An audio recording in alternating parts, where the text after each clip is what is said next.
کلات نے یہ بھی کہا کہ وہ سمجھتا ہے کہ جناح جو ایک درست فیصلہ لینا چاہتا ہے، اس معاملے کو مزید پرکھنے کے لیے اور زیادہ وقت چاہتے ہیں۔ اس معاہدے کے نتیجے میں برطانوی بالادستی مؤثر طور پر پاکستان کو شفٹ ہو گئی اور ان کے ساتھیوں نے پاکستان کے خلاف گوریلا جنگ کا آغاز کر دیا، لیکن بعد میں ان کو گرفتار کر کے غداری کے الزام میں حیدرآباد کی جیل کے اندر قید کر لیا۔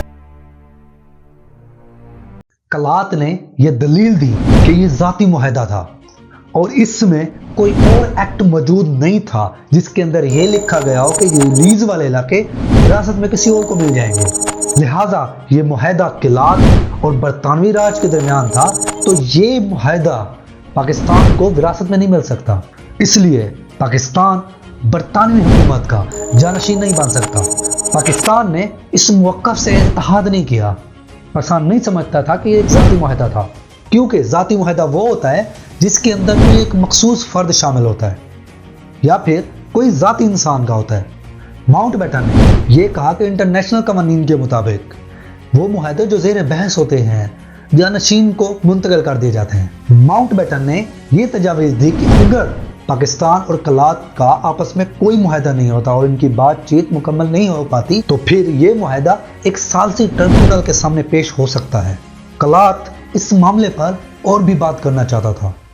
کلات کا یہ بھی موقف تھا کہ جتنے علاقے لیز پر تھے اگر ان میں ووٹنگ کرائی جائے کہ وہ پاکستان یا کلات میں سے کسی ایک کو چوز کریں تو زیادہ تر ووٹ کلات کی طرف جائیں گے، تو اس لیے پاکستان نے اس موقف سے کوئی الحاق نہیں کیا اور اس کو بالکل مسترد کر دیا اور کلات کے اس موقف کو اور اس امکان کو بھی مسترد کر دیا کہ ووٹ کلات کے حق میں جائے گا۔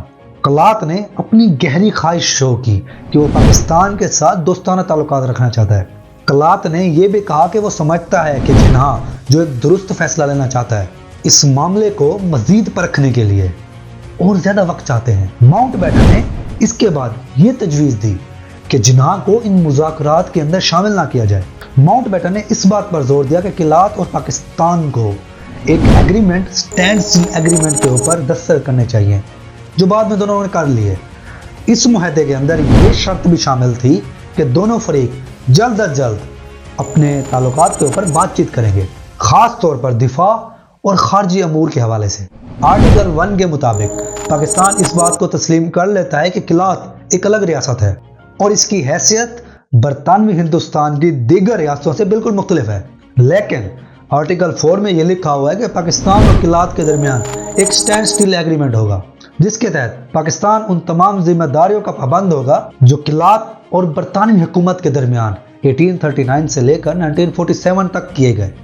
اس معاہدے کے ذریعے پاکستان قانونی، آئینی اور سیاسی طور پر برطانوی حکومت کا جانشین ہوگا۔ اس معاہدے کے نتیجے میں برطانوی بالادستی مؤثر طور پر پاکستان کو شفٹ ہو گئی، تاہم پاکستان کے ساتھ کسی بھی معاہدے کے بغیر اور اسٹینڈ اسٹل معاہدے کے خلاف ورزی کے طور پر خان آف کلات نے آزادی کا اعلان کر دیا۔ بعد میں 27 مارچ 1948 خان آف کلات نے کسی بھی معاہدے کے بغیر پاکستان کے ساتھ الحاق پر دستخط کر دیے، جو ان کی ریاست کی اسمبلی کی خواہشات کے بالکل اگینسٹ تھا۔ کلات پاکستان کے ساتھ الحاق کرنے والی آخری نوابی ریاست بنی۔ خان آف کلات احمد یار خان نے اس وقت الحاق کے کاغذات کے اوپر دستخط کر دیے، لیکن ان کے بھائی کے بھی دستخط لینے تھے۔ جولائی 1948 میں خان کے بھائی شہزادہ عبد الکریم نے اس فیصلے کے خلاف جاتے ہوئے بغاوت کر دی۔ شہزادے نے باقی سرداروں کے ساتھ مل کر ہتھیار ڈالنے سے انکار کر دیا۔ پھر جھلاوان کے میدانوں میں غیر روایتی حملے 1950 تک کرتے رہے۔ آخر میں یہ وقت آ گیا کہ یہ شہزادے اکیلے لڑتے رہے، باقی سرداروں کی حمایت ان سے ختم ہو گئی۔ شہزادے اکیلے لڑتے رہے کیونکہ باقی سردار ان کی حمایت سے دستبردار ہو گئے اور بلوچستان کے باقی چھوٹے علاقوں میں بھی ان کی حمایت نہیں دی۔ جناح اور ان کے جانشین نے کلات کے خان احمد یار خان کو 1955 تک اپنا ٹائٹل برقرار رکھنے کی اجازت دے دی۔ نواب نوروز خان نے 1 یونٹ پالیسی کے خلاف اپنے ہتھیار اٹھا لیے، جو 1958 سے 1959 تک جاری رہے، کیونکہ اس پالیسی کے تحت قبائلی رہنماؤں کے سیاسی نمائندگی کم کر دی گئی۔ پھر انہوں نے اور ان کے ساتھیوں نے پاکستان کے خلاف گوریلا جنگ کا آغاز کر دیا، لیکن بعد میں